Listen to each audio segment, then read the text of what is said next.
Hi friends, இன்றைக்கி பார்த்தீங்கன்னா எங்கள் 2 பேருக்கும் லீவு.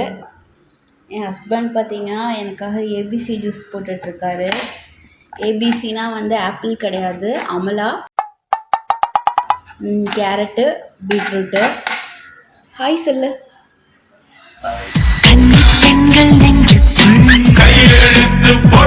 ஸோ வாங்க நம்ம எப்படின்னு பார்த்துடலாம். ஆக்சுவலாக இது கேரட், இது வந்து அமலா, நெல்லிக்காய், இது வந்து பீட்ரூட். ஜூஸ் போடலாம் வாங்க.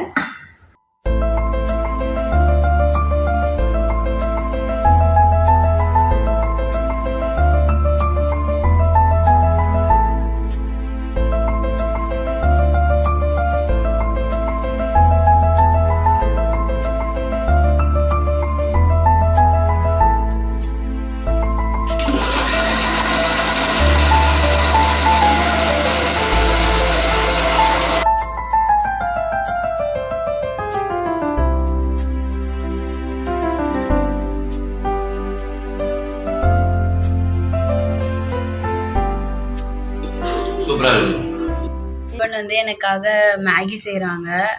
அவரே சொல்வார் எப்படின்ட்டு. முதல்ல கடாயை வச்சுட்டு எண்ணெயை ஊற்றியாச்சு. எண்ணெயை ஊற்றுனதுக்கப்புறம் எண்ணெய் வந்து நல்லா ஹீட் ஆகிடுச்சு. ஸோ அதுக்கப்புறம் வந்து கடுகு போட்டுப்போம். கடுகு போட்டாச்சு. கருவேப்பிலை இல்லை. ஸோ அதுக்கப்புறம் வழக்கம் போல் வெங்காயத்தை போட்டுற வேண்டியதான். வெங்காயத்தை போட்டாச்சு. அது நல்லா ரோஸ் கலர் ஆகிற வரைக்கும் நம்ம பொன்னிறமாக இது பண்ணுவோம். வெங்காயத்தை வந்து நல்லா வதக்கணும். நல்லா ரோஸ் கலரில் ஆகணும். அது நமக்கு பார்த்தாலே தெரியும். சமைக்கும்போது வந்து எரிச்சலாக சமைக்கக்கூடாது. ஒரு நம்மளே ஆசைப்பட்டு அப்படியே நமக்கே வந்து திருப்தியாக இருக்கணும் சமைக்கிறது. அந்த மாதிரி வந்து நம்ம சமைக்கணும். நல்லா ரோஸ் கலரில் ஆயிடுச்சு. ஸோ அதுக்கடுத்து வந்து நம்ம என்ன போட போகிறோம்னா தக்காளி போடலாம். பட் ஆனால் அதுக்கு முன்னாடி வந்து நம்ம கேரட்டை போட்டுக்கலாம். ஏன்னா கேரட் வந்து நல்லா வதங்கணும். பட் தக்காளியை போட்டால் அந்தளவுக்கு வந்து கேரட் வந்து வதங்காது. ஸோ அதனால் வந்து நம்ம கேரட்டை போட்டுப்போம். நறுக்கி வச்சுருக்கோம். இன்னும் கொஞ்சம் வெஜிடபிள்ஸ்லாம் நிறையா இருந்தது அப்படின்னா நீங்கள் போட்டுக்கலாம். பட் ஆனால் இப்போ எங்கள்கிட்ட இருக்கிறது இது மட்டும்தான் இருக்குது. ஸோ அர்ஜென்ட்டுக்கு வந்து பசிக்குதுன்னு அப்படின்னு வந்து ஒய்ஃப் சொன்னாங்க. ஸோ அவங்களுக்காக வந்து கேரட்டை வந்து நறுக்கி போட்டிருக்கேன். வேறு காய்கறிகளை மேகிக்கு இது போதுமானது என்னை பொறுத்த வரைக்கும். அதேமாதிரி எக்கு இருந்ததுன்னா நீங்கள் ஆட் பண்ணிங்க, நல்லாயிருக்கும்.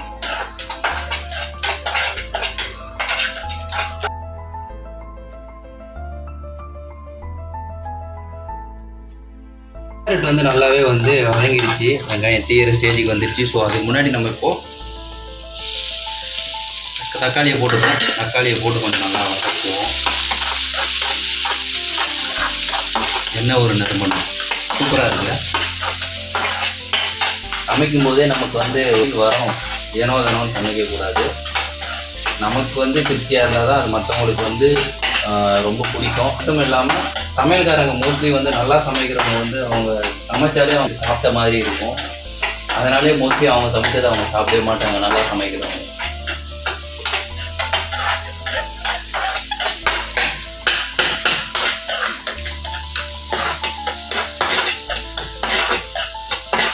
இது நல்லா இது கூட வந்து மெஷ் ஆகணும். வெங்காயம், இந்த காய்கறி, தக்காளி எல்லாமே வந்து இது கூட வந்து நல்லாவே வந்து இழையணும். ஒன்றுக்கு ஒன்றோட அப்படியே ஒட்டிக்கிட்டு இருந்தால் தான் நல்லா டேஸ்ட். அது வரைக்கும் நம்ம வந்து சிம்மில் வச்சுக்கிட்டு ஸ்லோவாகவே வந்து வதக்கி விட்டுக்கிட்டே இருக்கும். ஓகேவா?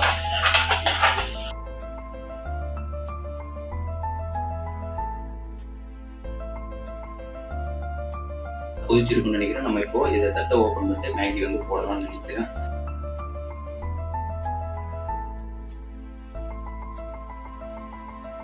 சரி, ஓகே. நல்லா வந்து கொதிச்சிடுச்சு. இப்போ வந்து நம்ம 2 மேகி வச்சுருக்கோம்ல, அதை வந்து போட்டுருவோம். அதுக்கு முன்னாடி ஓகே நல்லா கொதிச்சிடுச்சு.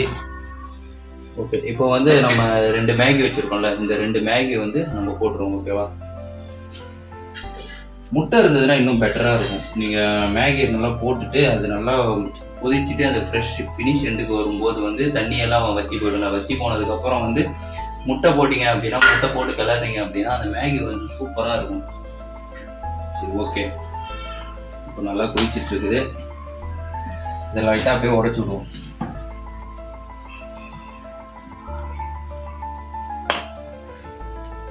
இதுக்கு உப்போ இந்த காரத்துக்கு நீங்கள் வேறு எதுவுமே வந்து போட தேவையில்ல. இந்த மசாலாலே அந்த பாக்கெட்டில் இருக்க மசாலாலே எல்லாமே இருக்கும். ஸோ அதனால் நீங்கள் வேறு எதுவுமே வந்து போட தேவையில்ல. ஈஸியாக வந்து ஒரு 10 மினிட்ஸில் சமைச்சு சாப்பிட்றலாம். சரி, இதை போட்டு ஒரு 5 மினிட்ஸ் வெயிட் பண்ணுவோம். ஓகே, முடிவு.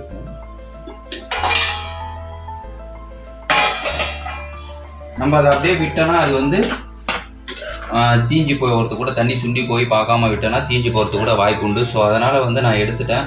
ஒரு 2 மினிட்ஸ் தான் போயிடுச்சு, நான் உடனே எடுத்துட்டேன். இப்போ வந்து தண்ணி வற்றாமல் இருக்கிறது ஃபுல் ஃப்ளேமில் வச்சுட்டு நம்ம கொஞ்ச நேரம் கிண்டி விட்டுக்கிட்டே இருக்கணும். தண்ணி வந்து வற்றுற வரைக்கும் ஈஸியாக வச்சுருவோம். ஒரு 3 நிமிஷம் தான் ஆகும். 3 நிமிஷம் ஆனோடனே தண்ணி எல்லாமே சுண்டி போயிடும். சுண்டி போனதுக்கப்புறம் நம்ம வந்து சாப்பிடலாம்.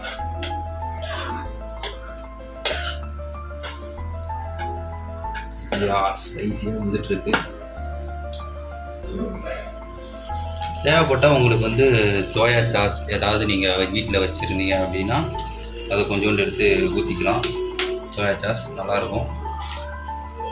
சோயா சாஸ் வாங்கி வச்சுக்கோங்க. நூடுல்ஸ்லாம் நாங்கள் இது செய்கிறதுக்கு வந்து வாங்கினோம். ஸோ அதனால் சோயா சாஸ் ஊற்றி வச்சு இது கொஞ்சம் இன்னும் கொஞ்சம் டேஸ்ட்டை வந்து கொடுக்கும். ஓகே, இது சுண்டிடுச்சு. இது ஏறக்குறைய வந்து ஃபினிஷிங் ஸ்டேஜ் வந்துடுச்சு.